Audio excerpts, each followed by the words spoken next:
আসসালামু আলাইকুম। কেমন আছেন আপনারা সকলে? গত দুদিন আগে কয়েন বা মুদ্রার মূল্য নির্ধারণ হয় কিভাবে আমি একটি মেজর ফ্যাক্টর নিয়ে আলাপ করেছিলাম, নাম্বার অফ মিন্টেজ।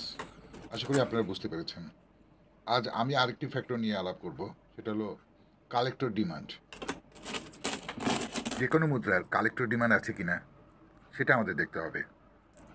1 নম্বর, যেসব মুদ্রার কালেক্টর ডিমান্ড বেশি সেই মুদ্রার প্রাইসও বেশি। আবার 2 নম্বর, যেসব মুদ্রার কালেক্টর ডিমান্ড কম সেই মুদ্রার দামও কম।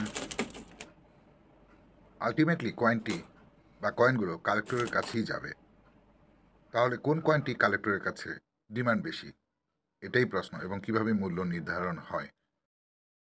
গত দুদিন ধরে আমি চলার পথে বিভিন্ন জায়গা থেকে, বাজার থেকে, দোকান থেকে প্রায় 1000 টাকার ভাঙতি কালেকশন করেছি।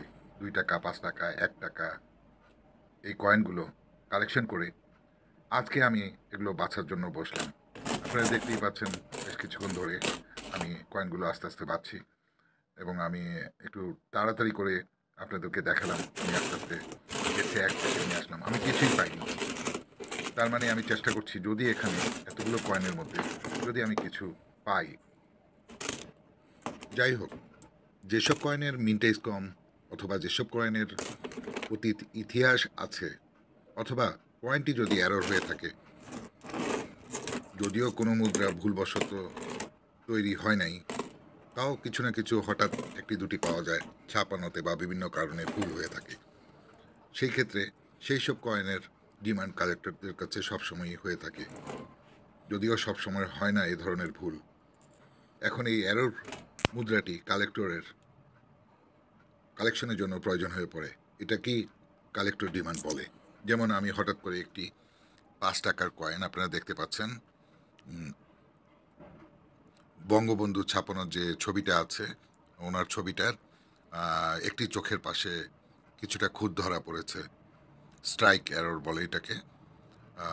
আমি অনেক 1000 টাকার কয়েনের মধ্যে আজকে গত দুদিন ধরে খোঁজ করতে করতে এটা পেয়ে গেলাম।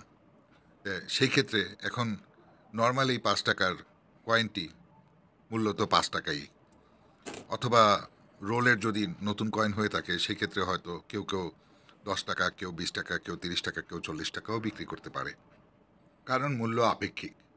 এই ক্ষেত্রে যে কেউ যে কোনো ধরনের মূল্য চাইতেই পারে। যাই হোক, এই স্ট্রাইক কয়েনটি যদি আমাকে বলা হয় এটি পোস্ট দিয়ে সেল করার জন্য, তাহলে হয়তো আমি 100, 150 বা 200 টাকার মধ্যে চেষ্টা করব সেল পোস্ট দেওয়ার জন্য। এ ধরনের এরর কয়েনগুলি মূলত যারা সংগ্রাহক বা তাদেরই প্রয়োজন হয়ে পড়ে কালেকশনের ক্ষেত্রে। একেই বলে কালেক্টর ডিমান্ড। ধন্যবাদ সকলকে, আশা করি বুঝতে পেরেছেন।